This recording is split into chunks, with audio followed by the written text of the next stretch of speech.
सबसे पहले बात करते हैं इलेक्ट्रोकेमिस्ट्री की। इलेक्ट्रोकेमिस्ट्री जो चैप्टर आपका है उसमें सबसे पहले बात किसकी होगी? इलेक्ट्रोड पोटेंशियल की। इलेक्ट्रोड पोटेंशियल क्या है? टेंडेंसी टू लूज और गेन और इलेक्ट्रॉन को लूज करने की या इलेक्ट्रॉन को गेन करने की टेंडेंसी। कब? जब वह अपने इलेक्ट्रोलाइट में होता है। अब लॉस ऑफ इलेक्ट्रॉन कब होगा? जब ऑक्सीडेशन होगा। गेन ऑफ इलेक्ट्रॉन कब होगा? जब रिडक्शन होगा। स्टैंडर्ड इलेक्ट्रोड पोटेंशियल क्या है? ई नोट है। स्टैंडर्ड क्यों बोलते हैं ऐसे? क्योंकि ये स्टैंडर्ड कंडीशन पर होता है, जैसे 298 केल्विन टेम्परेचर पर, प्रेशर हो जब 1 एटीएम, कंसंट्रेशन जब हो 1 मोल, तभी होता है आपका स्टैंडर्ड इलेक्ट्रोड पोटेंशियल। वैसे इसे केवल इलेक्ट्रोड पोटेंशियल बोलते हैं। अब ये कितने टाइप का होता है? 2 टाइप का होता है। ओ से ऑक्सीडेशन, ओ से एसओपी, आर से रिडक्शन, आर से रिडक्शन, आर से एसआरपी। ओ से ऑक्सीडेशन, ओ से एसओपी, आर से रिडक्शन, आर से SRP. SOP standard oxidation potential, SRP standard reduction potential. SOP को ई नॉट एम एन की एन प्लस, एन की पावर एन प्लस, और एसआरपी को ई नॉट एम एन प्लस की पावर एम। क्योंकि पहले देखो एसओपी में एम पे कोई पावर नहीं है, मतलब कोई चार्ज नहीं है, न्यूट्रल से चार्ज आ गया, पॉजिटिव चार्ज आ गया तो ऑक्सीडेशन हो गया। और इधर एसआरपी में ई के बाद एम पे चार्ज था, उसके बाद चार्ज से चार्ज लेस हो गया है, तो क्या हो गया? ये चार्ज लेस मतलब इसका रिडक्शन हो गया है, चार्ज कम हो गया है। एसओपी और एसआरपी एक दूसरे के निगेटिव होते हैं। एसओपी और एसआरपी एक दूसरे के निगेटिव होते हैं। SOP is equal to minus SRP. उसके बाद ई नॉट को स्टैंडर्ड इलेक्ट्रोड पोटेंशियल बोलते हैं, जो कि एक इंटेंसिव प्रॉपर्टी है, कंसंट्रेशन पर डिपेंड नहीं करती है। याद रखना है, कंसंट्रेशन पर डिपेंड नहीं करती है। उसके बाद एसओपी को कैसे डिनोट कर सकते हैं? एसओपी को डिनोट करते हैं, एसओपी को बोलते हैं। एसओपी में क्या क्या होता है? एसओपी में सब्लिमेशन एनर्जी ऑफ सॉलिड्स होती है, सब्लिमेशन एनर्जी ऑफ सॉलिड्स। उसके बाद plus ionization energy of gaseous atom, ionization energy किसकी? गैसियस एटम्स की। उसके बाद plus hydration energy of aqueous molecule, plus hydration energy of उसके बाद रिएक्शन ऐड होने पर ई नोट ऐड नहीं होते हैं। मतलब अगर रिएक्शन E1 और E2 को जोड़कर E3 वाली रिएक्शन बन रही है, मतलब कोई 3 रिएक्शन है XYZ और तीनों प्रोडक्ट दे रही हैं, लेकिन रिएक्शन तीनों ऐड हो रही हैं एक दूसरे में, लेकिन इसका मतलब ये नहीं है आप उसका ई नोट ऐड करो। E naught is equal to E1 plus E2 नहीं कर सकते हो आप। तो कैसे करना है? तो गिब्स फ्री एनर्जी के चेंज से करना है। डेल्टा जी बराबर माइनस NF ई नॉट। तो यहाँ से फॉर्मूला आएगा N3 E3 नॉट बराबर N2 N1 E1 not plus N2 E2 not, और ऐसे ही जितनी भी रिएक्शन है उनको जोड़कर आप रिजल्टेंट निकाल सकते हो। N क्या है? Number of loss of electron या number of gain of electron. F क्या है? F यहाँ पर होता है फेराडेज कांस्टेंट, 96,500 कूलम इसकी वैल्यू है। क्वेश्चन में केवल ई नोट लिखेगा, हमें बताएगा नहीं कि कौन है, तो हम हमेशा एसआरपी मानेंगे। और एसआरपी क्या करता है? इलेक्ट्रॉन का गेन करता है। एसआरपी आर से रिडक्शन होता है, मतलब एसआरपी है ऑक्सीडाइजिंग एजेंट। एसआरपी क्या है? Oxidizing agent. और एसओपी ओ से एसओपी, ओ से ऑक्सीडेशन मतलब ऑक्सीडाइज हो रहा है, मतलब इलेक्ट्रॉन का लॉस कर रहा है, मतलब एसओपी है powerful reducing agent. Reducing agent मतलब जिसका एसओपी ज़्यादा वो पावरफुल रेड्यूसिंग एजेंट, जिसका एसओपी कम वो वीक रेड्यूसिंग एजेंट, जिसका एसआरपी ज़्यादा वो पावरफुल रेड्यूसिंग ऑक्सीडाइजिंग एजेंट, जिसका एसआरपी कम वो पावरफुल ऑक्सीडाइज, वो हो जाएगा आपका वीक ऑक्सीडाइजिंग एजेंट। अब इलेक्ट्रोकेमिकल सीरीज की बात करते हैं। इलेक्ट्रोकेमिकल सीरीज में पार्टिकल अरेंज्ड होते हैं किसमें? इंक्रीजिंग ऑर्डर ऑफ एसआरपी में। टॉप पर जाओगे तो एसआरपी कम होगा और एसओपी ज़्यादा होगा। बॉटम पर आते चले जाओगे तो एसआरपी बढ़ता चला जाएगा और एसओपी कम होता चले जाएगा। ऊपर से नीचे एसआरपी निगेटिव होता चला जाएगा। सही बात है। वो नहीं, हाइड्रोजन से ऊपर वाले का एसआरपी निगेटिव, क्योंकि ऊपर वाले का एसआरपी कम, और हाइड्रोजन से नीचे वाले का पॉजिटिव। बाकी आप इतना तो याद रख ही सकते हो कि हाइड्रोजन से ऊपर सभी मेटल, हाइड्रोजन के नीचे Cu plus Ag Au Pt और Hg हैं, और जो आगे है वो ऊपर है, जो उसके बाद लिखा है वो उससे नीचे है। उसके बाद ECS में ऊपर वाला पार्टिकल नीचे वाले को डिस्प्लेस कर देगा। ECS में जो पार्टिकल ऊपर है वो नीचे वाले को डिस्प्लेस कर देगा। जैसे जिंक ऊपर है इसलिए उसने H2 के माल को हटा दिया, डिस्प्लेस कर दिया, अपने साथ जोड़ लिया। उसके बाद मेटल ECS में ऊपर होते हैं जो कि जल्दी रिएक्ट करते हैं, इसीलिए जिसकी एक्टिविटी ज़्यादा उसका एसआरपी कम, एसओपी ज़्यादा। मेटल ECS में ऊपर होते हैं, मेटल की एक्टिविटी ज़्यादा होती है और मेटल का एसआरपी कम होता है, एसओपी ज़्यादा होता है। अब उसके बाद रिएक्शन कब होगी? तो अगर यहाँ पर पूछा जाए रिएक्शन कब होगी, अगर मेटल है, एक इलेक्ट्रोलाइट पार्टिकल है, तो एक का एसआरपी लो हो, दूसरे का हाई हो, मतलब एक चीज़ में ऊपर हो एक नीचे हो, तो रिएक्शन हो जाएगी। और रिएक्शन में ई नोट सेल हमेशा पॉजिटिव आएगा तभी रिएक्शन होगी, अगर ई नोट सेल नेगेटिव आ रहा है तो रिएक्शन नहीं होगी। उसके बाद सेल रिप्रेजेंटेशन कैसे करते हैं, लेफ्ट हैंड साइड पर क्या होगा, एनोड होगा।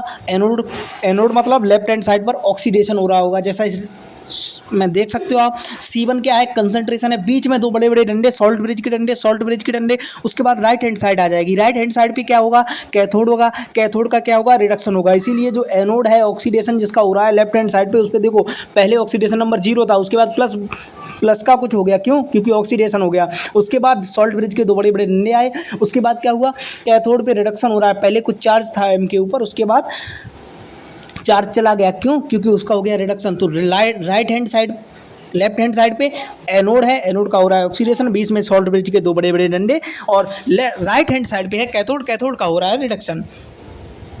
उसके बाद मोस्ट इंपॉर्टेंट लाइन है, याद रखनी है, सेल में इलेक्ट्रॉन्स एनोड से कैथोड की तरफ जाते हैं एक्सटर्नल सर्किट में। जो एक्सटर्नल सर्किट होगा उसमें इलेक्ट्रॉन एनोड से कैथोड की तरफ जाएंगे, जो एक्सटर्नल सर्किट होगा उसमें इलेक्ट्रॉन एनोड से कैथोड की तरफ जाएंगे। सेल में इलेक्ट्रॉन्स एनोड से कैथोड की तरफ जाएंगे एक्सटर्नल सर्किट में, और आयंस इंटरनल सर्किट में घूमते रहते हैं।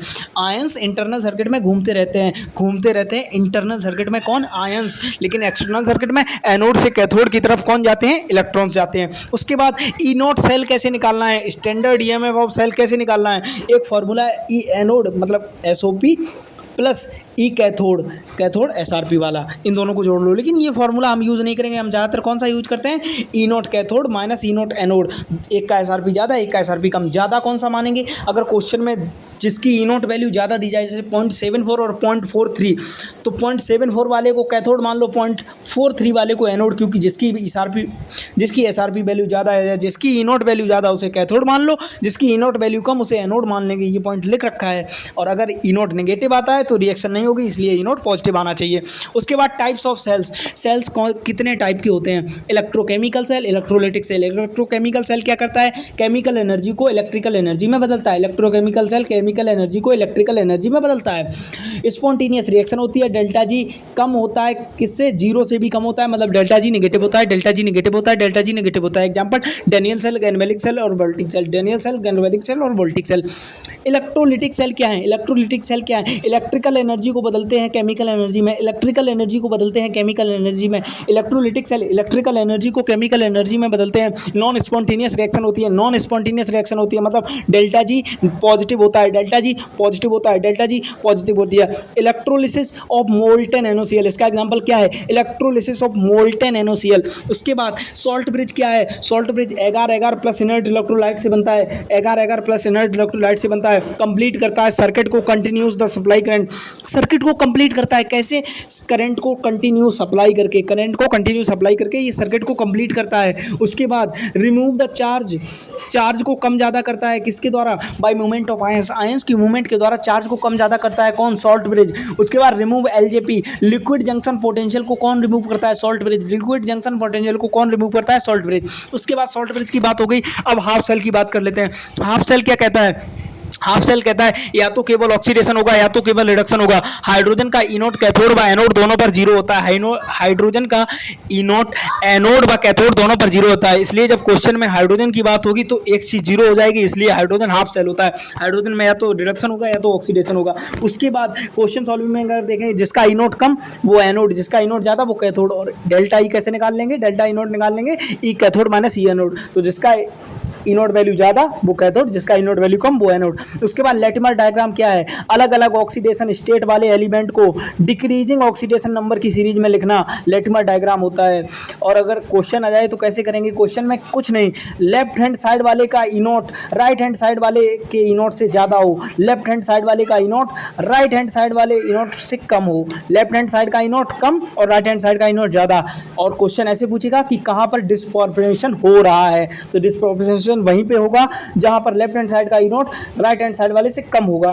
आप थ्योरी में देख सकते हो, याद कर सकते हो और क्वेश्चन सही कर सकते हो। उसके बाद गिब्स फ्री एनर्जी को एक बार फिर से पढ़ते हैं। EMF of cell, Gibbs free energy के दो ही फार्मूले हैं, डेल्टा जी बराबर minus N F E naught या minus R T I N K, minus R T I N K, delta G naught बराबर minus N F E naught या minus R T I N K. अगर K ज़्यादा है एक से तो delta G negative होगा, रिएक्शन स्पॉन्टेनियस होगी। अगर के की वैल्यू कम है एक से, के की वैल्यू कम है एक से तो डेल्टा जी पॉजिटिव होगा, रिएक्शन नॉन स्पॉन्टेनियस होगी। अगर के की वैल्यू एक से कम है तो डेल्टा जी पॉजिटिव होगा, रिएक्शन नॉन स्पॉन्टेनियस होगी। और के की वैल्यू अगर 1 के बराबर है, के की वैल्यू अगर 1 के बराबर है तो डेल्टा जी नॉट क्या होगा, डेल्टा जी नॉट 0 होगा और रिएक्शन इक्विलिब्रियम पर होगी। और आई एन की वैल्यू हमने पहले भी याद की है, केमिकल काइनेटिक्स में भी है इसकी वैल्यू, आई एन बराबर 2.303 log 10, आई एन बराबर 2.303 log बेस 10, log बेस 10 की वैल्यू में जो भी आ जाए। उसके बाद अगले पेज की तरफ बढ़ते हैं। How to find N, N को कैसे पता करें। अभी तक आप बोल रहे हो ज़्यादातर फॉर्मूलों में एन आ रहा है, तो अगर हाफ रिएक्शन है तो change in oxidation number into IC, change in oxidation number into IC. अगर कंप्लीट रिएक्शन है तो change in oxidation number into IC into OC. अगर कंप्लीट रिएक्शन है तो change in oxidation number into IC into OC कर लेना है। Effect on external EMF, अगर बाहरी ईएमएफ सेल में जोड़ा जा रहा है, बाहर से कोई ईएमएफ जोड़ दिया और सेल का ईएमएफ होता ही है, तो इन दोनों ईएमएफ के जुड़ने से क्या फर्क पड़ेगा। देखो, अगर बाहर वाला ईएमएफ ई सेल से कम है, ई एक्सटर्नल ई सेल से कम है, बाहर वाला ईएमएफ सेल के ईएमएफ से कम है, तो सेल इलेक्ट्रोकेमिकल सेल की तरह काम करेगी। जिंक एनोड पर होगा, ऑक्सीडेशन करेगा, सीयू कैथोड पर होगा, रिडक्शन कराएगा। लेकिन अगर ई सेल और ई एक्सटर्नल दोनों की वैल्यू बराबर है, मान लो सेल का ई नॉट 1 था और बाहर से भी 1 ही लगा है, तो सेल में कोई रिएक्शन नहीं होगी, करंट फ्लो 0 हो जाएगा। उसके बाद ई सेल की वैल्यू अगर कम है, सेल के अंदर मान लो 1 था और बाहर से 4 जोड़ दिया, मान लो सेल का ई कम है और ई एक्सटर्नल बाहर वाला एक्सटर्नल ज़्यादा है, तो इलेक्ट्रोलिटिक सेल की तरह काम करेगी। तो सेल कैसे काम करेगी, इलेक्ट्रोलिटिक सेल की तरह काम करेगी। सीयू एनोड पर होगा, ऑक्सीडेशन करेगा, जिंक कैथोड पर चला जाएगा और रिडक्शन कराएगा। उसके बाद Nernst equation for electrochemical cell, Nernst equation में क्या है, अगर कैथोड की बात करें तो ई कैथोड बराबर E naught cathode minus 2.303 RT upon NF।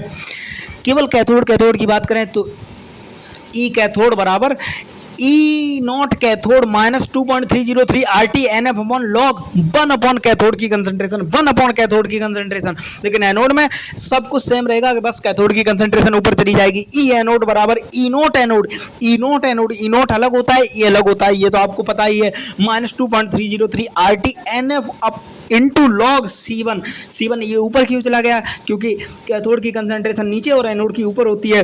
तो एक कुल मिलाकर फॉर्मूला क्या बन जाएगा, ई सेल बराबर E naught cell minus 2.303 RT upon NF log ऊपर C1 किसकी, कैथोड की कंसंट्रेशन है, नहीं एनोड की, ऊपर C1 एनोड की कंसंट्रेशन, नीचे C2 कैथोड की कंसंट्रेशन, और raise to stoichiometric coefficient, raise to power their stoichiometric coefficient, और इनके स्टोइकोमेट्रिक कोएफिशिएंट का पावर लगा दो इनके ऊपर। उसके बाद एक और फॉर्मूला बन जाएगा, क्योंकि 298 केल्विन पर 2.303 RT अपॉन F की वैल्यू 0.06 होती है, तो ई सेल बराबर E naught cell minus 0.06 upon N log ऊपर C1 मतलब एनोड की कंसंट्रेशन, नीचे C2 मतलब कैथोड की कंसंट्रेशन, और दोनों में raise to power their stoichiometric coefficient. उसके बाद इनके ग्राफ हैं, कैथोड पर रिडक्शन हो रहा है, कैथोड का ग्राफ लेफ्ट हैंड साइड पे बना है, एनोड पर ऑक्सीडेशन हो रहा है, इसका ग्राफ राइट हैंड साइड पे बना है, खुद पढ़ लेंगे। उसके बाद अगर चारों की कंसंट्रेशन दी जा रही है, मान लो, क्यों चारों की कैसे, वहाँ पर तो केवल कैथोड और एनोड की कंसंट्रेशन थी, लेकिन यहाँ पर मान लो R से R था, आर का पहले क्या हो रहा है, आर का पहले ऑक्सीडेशन हो रहा है, आर से P प्लस बन गया, फिर सॉल्ट ब्रिज के बड़े बड़े डंडे आए, फिर आर से P माइनस बना, यहाँ रिडक्शन हो रहा है। अब आर की भी कंसंट्रेशन दी गई है, P की भी दी गई है, इधर भी आर की भी दी गई है, P की भी कंसंट्रेशन दी गई है, इधर भी आर और P की दोनों की कंसंट्रेशन दी गई है। तो जो आर है वो रिएक्टेंट है, क्योंकि कैथोड एनोड तो प्रोडक्ट की तरह मान लो, ठीक है। R1 ये एनोड का रिएक्टेंट है R1, और इधर कैथोड का, तो R की वैल्यू है P1 और दूसरे वाले R की P2, और जो प्रोडक्ट है उनमें C1 और C2। तो ई नॉट सेल बराबर आ जाएगा वही सेम फॉर्मूला, ई सेल बराबर E naught cell minus 0.06 upon N log, यहाँ पर ऊपर प्रोडक्ट की power raise to stoichiometric coefficient, नीचे रिएक्टेंट की power raise to power their stoichiometric coefficient. तो ऊपर प्रोडक्ट C1 और C2 दोनों रख दो, उनके स्टोइकोमेट्रिक कोएफिशिएंट का गुणा कर दो, नीचे रिएक्टेंट P1 और P2 दोनों रख दो, उनके स्टोइकोमेट्रिक कोएफिशिएंट का गुणा कर दो। कितना इजी है ये पॉइंट। उसके बाद कंसंट्रेटेड सेल है तो सीधी बात है एनोड और कैथोड दोनों सेम आयंस के होंगे, बस कंसंट्रेटेड अलग अलग होंगी। जैसे electrolyte concentration cell, electrode concentration cell.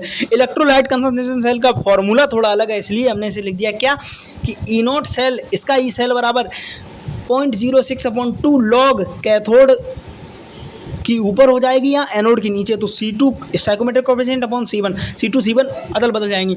कहा कि यहाँ पर ई नॉट सेल क्यों नहीं लिखा, क्योंकि ये हाइड्रोजन के लिए यूज होता है और हमें पता है हाइड्रोजन में एनोड या कैथोड की कंसंट्रेशन 0 होती है, इसलिए हाफ सेल का फॉर्मूला बन गया। अब उसके बाद क्या है, how cells are discharge, cell discharge कैसे होती हैं, सेल डिस्चार्ज कैसे होती हैं। E anode, E naught anode का बराबर हो जाएगा ई नॉट कैथोड के, तो सेल डिस्चार्ज हो जाएगी। क्यों, क्योंकि ई नॉट ई सेल तो 0 हो जाएगा ना, जब ई नॉट एनोड और ई नॉट कैथोड मान लो 0.4 दोनों की वैल्यू है, तो 0.4 में से 0.4 गया तो बचा क्या 0, तो ई नॉट एनोड का बराबर हो जाएगा ई नॉट कैथोड के, तो सेल्स डिस्चार्ज होंगी, या ई सेल बराबर 0 आ जाएगा तो सेल डिस्चार्ज होंगी। अब बात करते हैं इलेक्ट्रोकेमिकल सेल के बारे में। इलेक्ट्रोकेमिकल सेल में पहली प्राइमरी सेल, दूसरी सेकेंडरी सेल। प्राइमरी जो बार बार रिचार्ज नहीं की जा सकती हैं और सेकेंडरी जो बार बार रिचार्ज की जा सकती हैं। उसके बाद डिस्चार्जिंग को बोलेंगे इलेक्ट्रोकेमिकल सेल, रिचार्जिंग को बोलेंगे इलेक्ट्रोलिटिक सेल। बस जहाँ डिस्चार्जिंग शब्द देखो क्वेश्चन में इलेक्ट्रोकेमिकल सेल आंसर लगा देना, जहाँ रिचार्जिंग शब्द देखो वहाँ इलेक्ट्रोलिटिक सेल आंसर लगा देना। ड्राई सेल या लेक्लांचे सेल है इसमें, उसमें हमें बस ये पढ़ना है कि एनोड पर क्या है, कैथोड पर क्या है और इलेक्ट्रोड क्या है, बात खत्म। यही मरकरी सेल, रबर सेल या बटन सेल में पढ़ना है, इलेक्ट्रोड और एनोड कैथोड को पढ़ लेना है, बस काम खत्म। उसके बाद सेकेंडरी सेल के कुछ एग्जांपल है। पहला लेड स्टोरेज बैटरी, इसमें 6 सेल का कॉम्बिनेशन होता है जो 12 वोल्ट की बैटरी बनाता है। कैथोड पर PbO2 होता है, एनोड पर Pb होता है, इलेक्ट्रोलाइट H2SO4 होता है, 38% वेट बाई वेट H2SO4 होता है। H2SO4 की कंसंट्रेशन 1.2 ग्राम पर ml से कम हो जाती है तो सेल को दोबारा रिचार्ज करने की जरूरत हो जाती है। उसके बाद निकल कैडमियम सेल में एनोड पर कैडमियम होता है, कैथोड पर निकल NiO2 निकल ऑक्साइड होती है, इलेक्ट्रोड KOH होता है, इलेक्ट्रोलाइट KOH होता है। H2O2 फील्ड में एनोड पर H2, कैथोड पर O2 और इलेक्ट्रोलाइट रेजिन कंटेनिंग NaOH होता है। उसके बाद एडवांटेज, पॉल्यूशन नहीं करता है, कॉम्पैक्ट होता है, एफिशिएंसी ज़्यादा होती है, एफिशिएंसी ईटा बराबर -ΔH/ΔG, ये नीट में आया हुआ क्वेश्चन है। उसके बाद डिसएडवांटेज H2O2 फ्यूल के यही है कि ये बहुत कॉस्टली होती है, गैसियस कॉन्ट्रैक्ट बिट डिफिकल्ट होता है, इसमें थोड़ा डिफिकल्ट होता है। अब कोरिजन की बात करते हैं। Corrosion process of eating metal को खाने की process by attack atmospheric gases on it. Corrosion का मतलब जंग लगना, मतलब मेटल को खा रही है कौन, एटमॉस्फेरिक गैसेस। तो एनोड पर होगा ऑक्सीडेशन और ऑक्सीडेशन किसका होगा, मेटल का। कैथोड पर होगा रिडक्शन, कैथोड पर होगा रिडक्शन और रिडक्शन किसका होगा, एटमॉस्फेरिक गैसेस का। उसके बाद ओवरऑल रिएक्शन क्या बनेगी, Fe2O3 प्लस XH2O। बस इसका रस्ट जो बना है वो याद रखना। रस्ट क्या होता है, रस्ट अयस्क होता है हिंदी में, रस्ट याद रखना है इसका Fe2O3.XH2O, बस ये याद कर लेना। उसके बाद कोरिजन तो आपको पता ही है कि एटमॉस्फेरिक गैसेस का मेटल को खाना। उसके बाद प्रिवेंशन ऑफ कोरिजन, जंग से बचने के तरीका, पेंट लगाना, ऑयल लगाना, ग्रीस की परत लगाना, जंग रोधक मेटल लगाना जैसे NiCr, Al की परत चढ़ाना। और आपको याद कर लेना कि जिंक का कोट जिसे गैल्वेनाइजेशन बोलते हैं और ये सैक्रिफाइजल प्रोटेक्शन कहलाता है, जिंक का कोट लगाना जिसे गैल्वेनाइजेशन बोलते हैं। उसके बाद इलेक्ट्रिकल प्रोटेक्शन जैसे कैथोडिक प्रोटेक्शन। इलेक्ट्रिकल प्रोटेक्शन में क्या होता है, कैथोडिक प्रोटेक्शन मतलब आयरन जो है, आयरन का अगर कोरिजन हो रहा है तो आयरन क्या करेगा, अपने से ज़्यादा एक्टिव मेटल को अपने ऊपर लगा लेगा, जिसके फलस्वरूप क्या होगा कि आयरन कैथोड पर चला जाएगा और मेटल को एनोड बना देगा, मेटल अपना बलिदान देगा आयरन को बचाने के लिए। उसके बाद यूजिंग एंटी रस्ट सॉल्यूशन, बिना जंग वाले सॉल्यूशन लगाने के तरीके जैसे एल्कलाइन फॉस्फेट और एल्कलाइन क्रोमेट लगा लेना। अब पढ़ते हैं इलेक्ट्रोलिसिस। करंट की हेल्प से इलेक्ट्रोलाइट को तोड़ना। इलेक्ट्रोलिसिस क्या कहलाती है, करंट की हेल्प से इलेक्ट्रोलाइट को तोड़ना, करंट की हेल्प से इलेक्ट्रोलाइट को तोड़ना।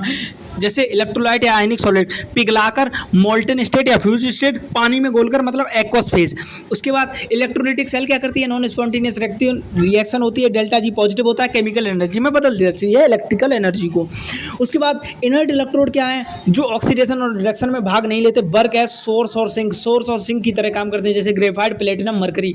एक्टिव इलेक्ट्रोड क्या है, जिनका ऑक्सीडेशन रिडक्शन होता है। कैथोड पर रिडक्शन ऑफ कैटायन का रिडक्शन होता है, एनोड पर ऑक्सीडेशन ऑफ एनायन का ऑक्सीडेशन रिएक्शन होता है electrolysis of fused NaOH। Fused NaOH में कैथोड पर Na चला जाएगा और एनोड पर OH चला जाएगा। लेकिन अगर एक्वस NaOH का करोगे तो भैया NaCl और पानी मिलकर एक्वस NaOH बनाएंगे, तब कैथोड पर आपका Na चला जाएगा और एनोड पर आपका Cl जाएगा, यहाँ पर OH नहीं जाएगा, Cl जाएगा। क्यों? क्योंकि कैथोड पर वो जाएगा जो ECS में नीचे होगा, और ECS में कौन नीचे ज़्यादा है?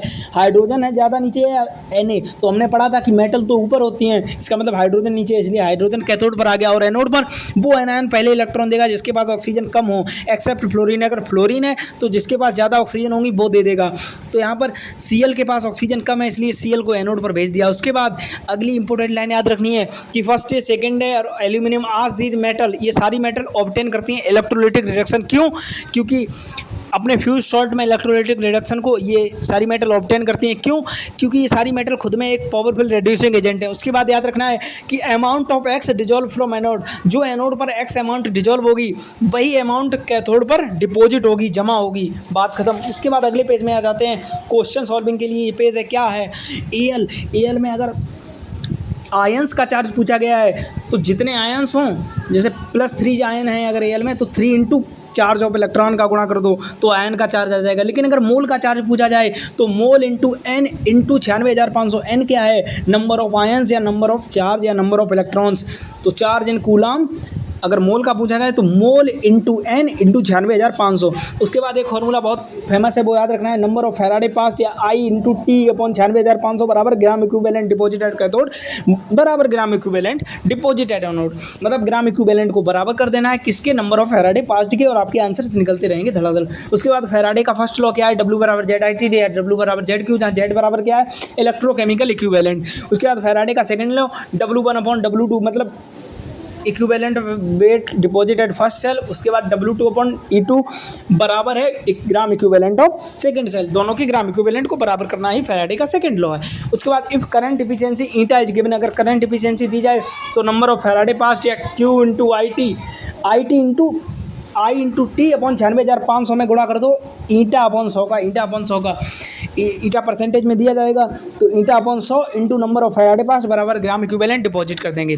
उसके बाद कंडक्टर्स, मेटेलिक कंडक्टर्स क्या हैं? जो मेटल के आयंस होते हैं जो इलेक्ट्रॉन से इलेक्ट्रिसिटी कंडक्ट करते हैं। उसके बाद इलेक्ट्रोलाइटिक कंडक्टर, जो सॉल्ट के मॉलिक्यूल हैं आयंस से इलेक्ट्रिसिटी कंडक्ट करते हैं, जैसे NaCl Na2SO4। कंडक्टिंग पावर याद रखनी है मेटेलिक कंडक्टर की 1/T होती है, और जो आपके इलेक्ट्रोलाइटिक कंडक्टर होते हैं उनकी डायरेक्टली प्रोपोर्शनल होती है T के। उसके बाद मेटेलिक कंडक्टर केवल फिजिकल चेंज करते हैं, जबकि इलेक्ट्रोलाइटिक कंडक्टर फैराडे का लॉ फॉलो करते हैं, फिजिकल एंड केमिकल चेंज करते हैं, मास फ्लो करते हैं। उसके बाद सॉल्यूट इंटरेक्शन, सॉल्वेंट इंटरेक्शन और सॉल्वेंट इंटरेक्शन में इलेक्ट्रिकल कंडक्टिविटी का क्या रेशियो होता है? 1 इलेक्ट्रिकल कंडक्टिविटी का, मतलब इन्वर्सली रेशियो होता है, डायरेक्टली नहीं होता है। इनमें विस्कोसिटी ज़्यादा तो कंडक्टिविटी कम। अगर हनी की विस्कोसिटी पानी से ज़्यादा है तो हनी की कंडक्टिविटी पानी से कम होगी। बात खत्म। उसके बाद इन ए ग्रुप, अगर पीरियोडिक टेबल में किसी ग्रुप में जाओगे तो टॉप से नीचे जाओगे, अगर गैस फेज में तो ऊपर वाले का साइज सबसे कम होगा और नीचे वाले का साइज सबसे ज़्यादा होगा। मतलब ऊपर से नीचे साइज बढ़ता चला जाएगा अगर गैस के फेज में है तो।